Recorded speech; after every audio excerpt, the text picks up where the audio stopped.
The shoes in the case that most drew my attention are the big boots that are green with bead decorations on them and frills at the top. I first encountered this object today at the museum, but saw these kinds of shoes beforehand when I was in 5th grade, in my first trip back to Portland. When I saw these shoes in the museum, I was reminded of that trip back when I was very young and was very excited to see them in a museum, which is a place where I work today. These Native American shoes gained meaning to me because I had just come back from France. I was living in France at the time, and we don't have Native Americans in France.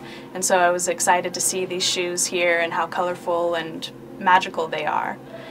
And over time, I always do remember these shoes and my first impression of seeing there were some Native Americans that came to the school I was visiting, and they were dancing and playing music, and those shoes were the first thing I looked at and the last thing I remember.